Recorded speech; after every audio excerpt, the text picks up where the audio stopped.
money one still. Ah, okay. Oh, on the phone. Yeah. You know where I was at? I was in the middle of nowhere, like Oh, on serious? the road, just at a rest stop. I remember talking to you. You talk about going back to your youngest days on the track Farewell on your latest mixtape.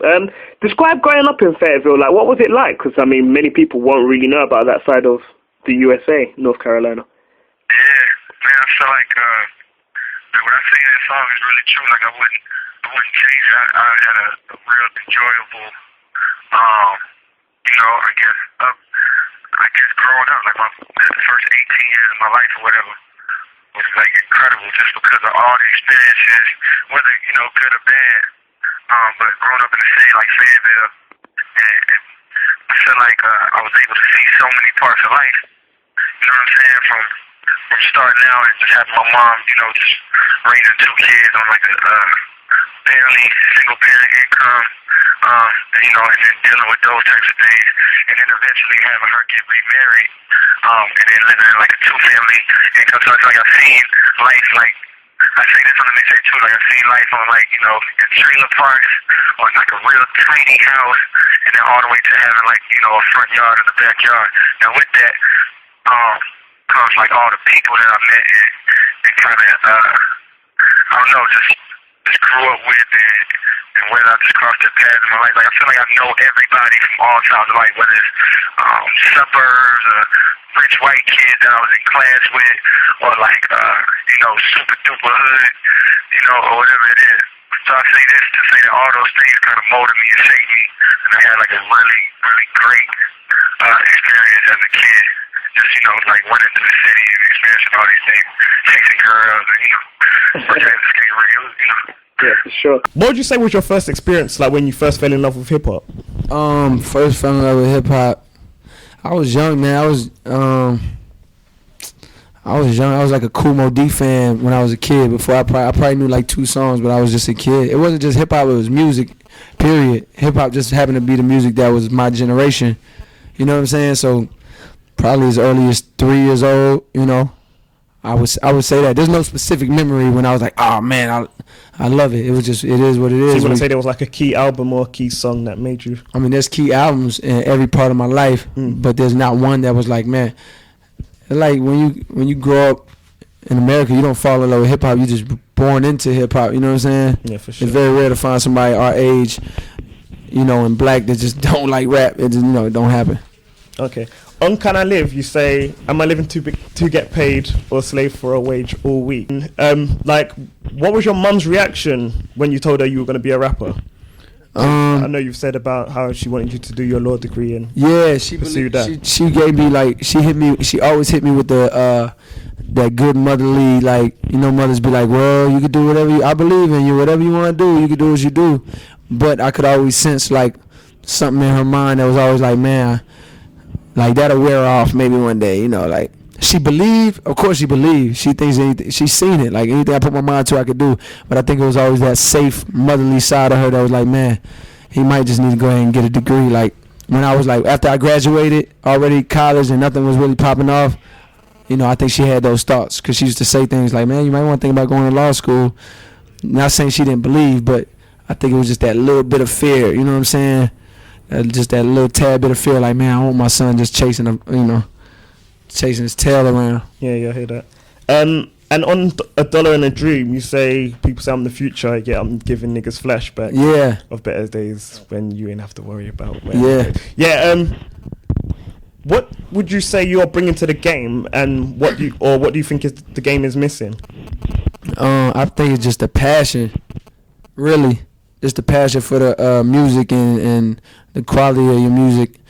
You don't have to be the most lyrical. Pac wasn't the most lyrical rapper, and I would say at a point in his career, Kanye wasn't the most lyrical rapper. But I feel like you could feel that passion in the music. You know what I'm saying? And even with Jay and Nas, it's like they were the most lyrical guys, and you can hear their passion through the time they put in their work. I feel like that's what I'm bringing back. I think is that quality. Can you get down?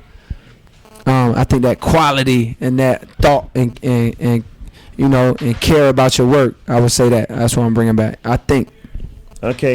On Villematic, you talk about the kids sitting around their middle class homes with their computers. Yeah. And you also say at the end of the beginning of Dead Presidents. Yeah. The second one, you say about how you remember a guy talking about the one you did on the come up. Yep.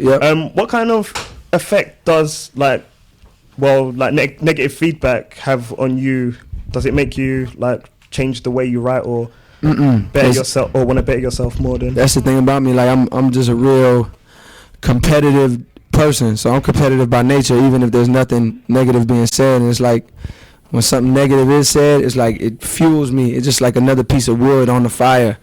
So when people actually say whatever they say about me, whatever type of criticisms they have, whether they're valid or some criticisms are valid, some just come from like hatred and people just be saying whatever. But sometimes it comes from real places, but I still, no matter where it comes from, I use it as fuel, like wood for the fire. Basically, it's not, I don't get mad, I don't sit around and think about it all day. I just be like, oh, okay, you think that, or you think I can't do that, well, let me show you this, or you think I'm this, well, let me show you that I'm this, Yeah. I can't remember what song it is, but you say, I know it's gone shit, but is it gone sell?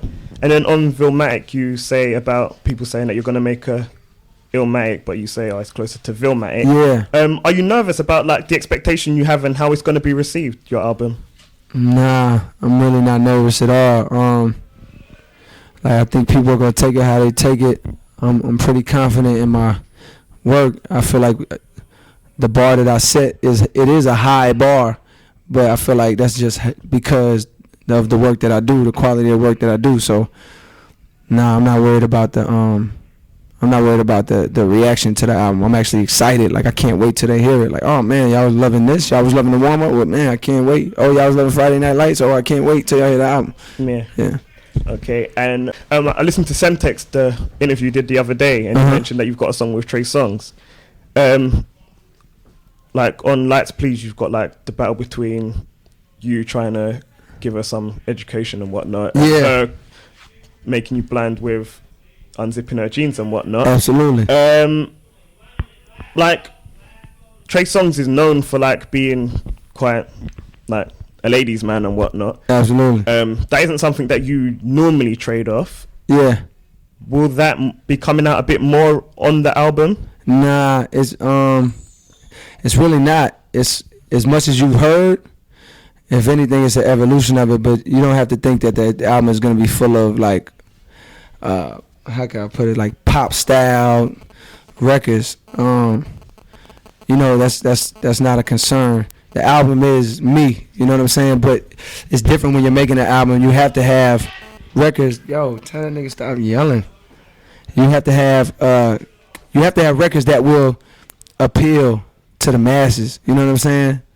And I feel like as much as you've heard, like if you listen to the warm up, like perfect example, if you listen to the warm up and you listen to Friday Night Lights, you hear there's Higher, there's In the Morning, there's whatever songs that I have that's female oriented.